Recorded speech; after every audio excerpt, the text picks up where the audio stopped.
Dear student, here is Ali Akhtar, Head of Maths Department, Britain International School System. हम पढ़ने जा रहे हैं lecture number 13। Lecture number 13 base कर रहा है एक्सरसाइज 3.6 पर, और इसमें जो मेथड हम पढ़ेंगे उस मेथड का नाम है के मेथड।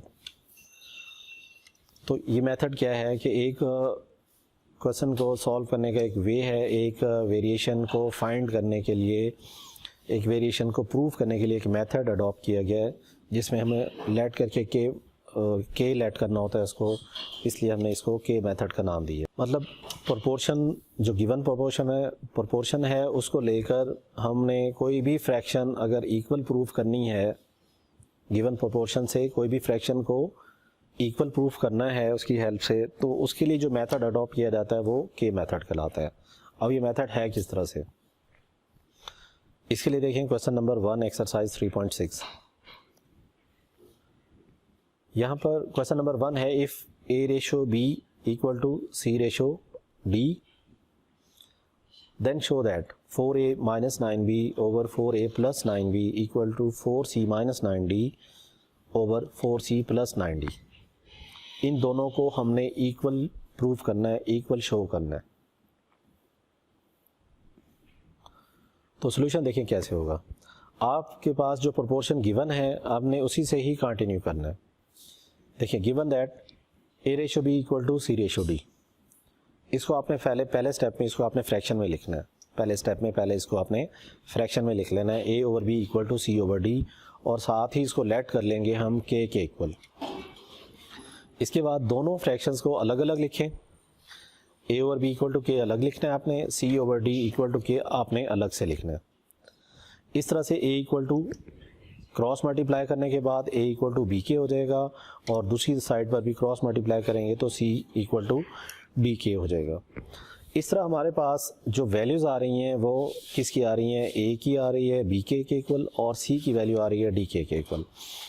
आपने जस्ट इतना सा काम करना है, क्वेश्चन बहुत सिंपल है कि आपने ये a और c की वैल्यूज़ दोनों साइड्स में a की जगह आपने बी के लिखना है और c की जगह डी के लिखना है। और इसके 2-3 आपको स्टेप्स बताऊंगा, वो स्टेप्स के बाद आपके पास दोनों लेफ़्ट और राइट साइड्स इक्वल आएंगी। एक बात का ख्याल रखना है, यहाँ पर जो वैल्यूज़ गिवन है जस्ट वही पुट होंगी। a की वैल्यू गिवन है तो a ही पुट होगा, c की वैल्यू गिवन है तो c पुट होगा। यहाँ पर b और d की वैल्यूज़ गिवन नहीं है, वो आपने इसलिए नहीं पुट करनी। तो नेक्स्ट जो प्रोसीजर है वो क्या होगा, देखें left hand side right hand side दोनों मेंशन है। यहाँ पर हमारे पास a की वैल्यू b के थी, हमने क्या किया है b के पुट कर दिया इसमें। c की वैल्यू d के थी, राइट साइड में हमने c की जगह d के पुट कर दिया। उसके बाद आपने क्या करना है, कॉमन चेक किया हमने कि इनमें कॉमन क्या है। अगर एक बात का ख्याल रखना, अगर कहीं पावर होगी तो सबसे पहले पावर ओपन होती है।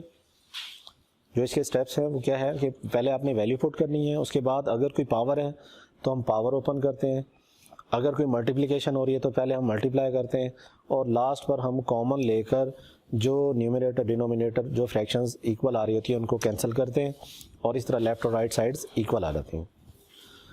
तो यहाँ देखें हमने पहले वैल्यूज़ पुट की, a की जगह b के और c की जगह d के। पुट करने के बाद हमने कॉमन ले लिया b। उधर दूसरी साइड पर राइट हैंड साइड पर क्या कॉमन है, d कॉमन है आपके पास। तो यहाँ देखिए b भी कैंसिल हो रहे हैं और d भी कैंसिल हो रहे हैं। उसके बाद जो दो पार्ट्स आपके पास बच रहे हैं वो दोनों इक्वल हैं, 4k minus 9 over 4k plus 9, 4k minus 9 और 4k प्लस 9। देखें दोनों साइड्स इक्वल आ गई हैं, और हमने यही काम करना था, हमने इनको इक्वल प्रूफ करना था। लास्ट में आपने लिखना है left hand side equal to right hand side, and hence जो आपने प्रूफ करना था उसको आप एज इट इज़ लिख देंगे। यही मेथड एक क्वेश्चन के अंदर आपने क्या करना है, जो लेट का प्रोसीजर है वो एक क्वेश्चन में एक ही बार होना है, हर पार्ट के लिए वो बार बार नहीं होगा। हमने क्या किया है, एक क्वेश्चन में a और c की वैल्यूज़ फाइंड कर ली हैं एक दफ़ा, हमने दोबारा फाइंड करने की ज़रूरत नहीं है। अब हम क्या करेंगे, जस्ट लेफ़्ट और राइट साइड्स में a और c की वैल्यूज़ पुट करके उसको एज इट इज़ सॉल्व करेंगे जैसे आपको बताया है। नेक्स्ट देखिए थर्ड पार्ट में सोल्यूशन उसी तरह से लेट करके मैंने आपको फेवर देने के लिए दोबारा से इसमें लेट का प्रोसीजर दोबारा से इन्वॉल्व कर दिया ताकि आपको और ज़्यादा क्लियर हो जाए दोबारा सुनने से। रेशो गिवन थी A ratio B equal to C ratio D, उसी तरह से दोबारा रिपीट करूँ मैं कि आपने क्या करना है, इसको फ्रैक्शन में लिखना, A over B equal to C over D, और लेट कर लेना है के इक्वल। सेपरेट कर लें दोनों पार्ट्स को, ए और बी इक्वल टू के अलग कर लें, सी ओवर डी इक्वल टू के अलग कर लें।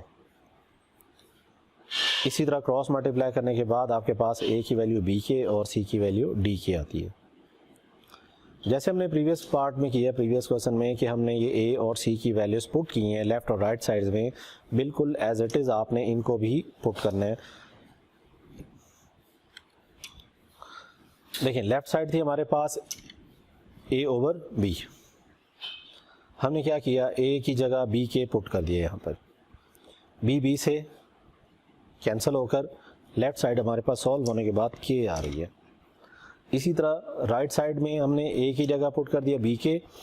तो एक बात का ख्याल रखें, यहाँ पर देखें ए का स्क्वायर है, यहाँ पर ए का स्क्वायर नज़र आ रहा है आपको, तो जब आपने ए की जगह बी के पुट करना है तो आपने उसका स्क्वायर भी लेना है। इसका मतलब बी स्क्वायर के स्क्वायर, ए की वैल्यू स्क्वायर के साथ है तो आपने जो वैल्यू पुट करनी है बी के वो भी स्क्वायर के साथ होगी, स्क्वायर ओपन करने के साथ, बी स्क्वायर के स्क्वायर, प्लस सी की वैल्यू डी के थी, क्योंकि उसके ऊपर भी स्क्वायर है इसलिए डी के भी स्क्वायर के साथ आएगा, डी स्क्वायर के स्क्वायर। और आपको पता है कि बी और डी की वैल्यूज़ हमने लेट करके उसकी कोई वैल्यूज़ नहीं है हमारे पास, उसको आप एज इट इज़ लिखेंगे, b square plus d square. Next देखिए इनमें हमने क्या लेना होता है, नेक्स्ट स्टेप में पावर ओपन कर दी, हमने वैल्यू भी पुट कर दी, उसके बाद लास्ट पर आपने क्या करना है, कॉमन चेक करना है। बी स्क्वायर के स्क्वायर प्लस डी स्क्वायर के स्क्वायर में कॉमन क्या है, के स्क्वायर कॉमन लेने के बाद आपके पास ब्रैकेट में आ रहा है b square plus d square over b square plus d square. देखिए दोनों सेम हैं, कैंसिल हो रहे हैं, आपके पास क्या बच रहा है, के स्क्वायर के ऊपर देखिए स्क्वायर रूट है, स्क्वायर और स्क्वायर रूट हमेशा कैंसिल हो जाते हैं। तो इस तरह से हमारे पास इक्वेशन 2 जो राइट हैंड साइड सॉल्व होने पर आपके पास बन रही है वो के है। Hence left hand side equal to right hand side. Next देखिए सेम प्रोसीजर कंटिन्यू हो रहा है। एक और पार्ट आपके लिए मैंने सॉल्व किया, यहाँ पर पार्ट नंबर 6 थोड़ा सा डिफरेंट था इसलिए इसको सॉल्व किया है। ये देखें यहाँ पर कहीं फ्रैक्शन आपको नज़र आ रही है, इसलिए ये थोड़ा सा उस क्वेश्चन से, तो उस पार्ट से थोड़ा सा डिफरेंट है। लेट करने का जो प्रोसीजर है वो सेम रहेगा, A ratio B equal to C ratio D, fraction में लिखा, उसके बाद आपने ए की वैल्यू फाइंड कर ली, सी की वैल्यू फाइंड कर ली, ए इक्वल टू बी के आ रहा है, सी इक्वल टू डी के आ रहा है। तो नेक्स्ट आपने इन्हीं वैल्यूज़ को यहाँ पर एज इट इज़ पुट करना है। जी लेफ्ट हैंड साइड देखें, A square plus B square ratio A square over A plus B. सबसे पहले इस रेशो को मल्टीप्लाई में चेंज कर दिया। आपको पता है कि रेशो मीन डिवीजन होती है, जब डिवीजन को मल्टीप्लाई में चेंज करते हैं तो यहाँ पर टर्म्स रेसिप्रोकल हो जाती हैं, उलट जाती हैं, ए प्लस बी ऊपर चला जाएगा और ए क्यूब नीचे आ जाएगा। इसके बाद अब आपने वैल्यूज पुट करनी है, ए की जगह बी के पुट करना है, अगर स्क्वायर है तो स्क्वायर के साथ आएंगी, बी स्क्वायर के स्क्वायर। यहाँ पर दूसरी जगह ए प्लस बी लिखा हुआ है, ए की जगह वहाँ भी आपने बी के लिख दिया, मतलब जहाँ कहीं ए की वैल्यू आ रही है आपने उसकी जगह बी के पुट कर देना है। अगर कहीं पावर है तो वो पावर भी साथ ओपन होगी। जो फर्स्ट ब्रैकेट आपको नज़र आ रही है इसमें से आपने बी स्क्वायर कॉमन ले लेना, तो इनसाइड आएगा के स्क्वायर प्लस 1। मल्टीप्लाई करने के बाद जो फ्रैक्शन है यहाँ भी कॉमन आ रहा है, बी कॉमन ले लिया, इनसाइड आएगा के प्लस 1 ओवर बी क्यूब के क्यूब। यहाँ पर कुछ टर्म्स कैंसिल हो रही हैं, उनको आप कैंसिल भी कर सकते हैं नेक्स्ट स्टेप में। इसी तरह यहाँ पर राइट हैंड साइड भी साथ ही गिवन है। ये राइट हैंड साइड में जिस तरह हमने लेफ्ट हैंड साइड में ए की वैल्यू पुट की है बी के, इसी तरह सी की वैल्यू आपने पुट करनी है डी के, और बिल्कुल उसी पैटर्न पर वैल्यूज पुट करने के बाद आपने कॉमन लेना है। कॉमन लेने के बाद आपके पास यहाँ पर स्टेप्स मौजूद है। देख रहे हैं कि नेक्स्ट स्टेप में बी क्यूब और बी क्यूब ये दोनों कैंसिल हो रहे हैं,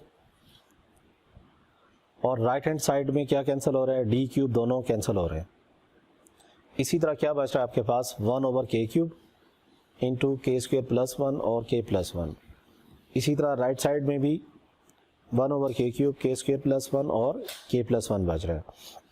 इस तरह से आपने देखना है कि जैसे ही आपके पास लेफ़्ट और राइट साइड्स की वैल्यूज़ इक्वल हो जाती हैं तो वो आपके पास फाइनल आंसर होगा। और वैसे भी मैथ्स के रूल्स के अकॉर्डिंग इसका सॉल्यूशन, इसके फर्दर स्टेप्स पॉसिबल नहीं है, इसलिए ये दोनों साइड्स इक्वल भी हमें नज़र आ रही हैं।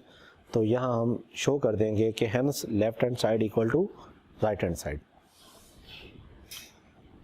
इसी तरह आपने फिर हेंस करके आपने एज इट इज़ क्वेश्चन को लिख देना है। इसके जो रिमेनिंग पार्ट्स हैं, इन बिटवीन जो पार्ट्स बच गए हैं वो आप ट्राई करेंगे और कन्फ्यूजन की सूरत में आप लोग फिर फर्दर डिस्कस करेंगे। Thank you. अल्लाह हाफिज़।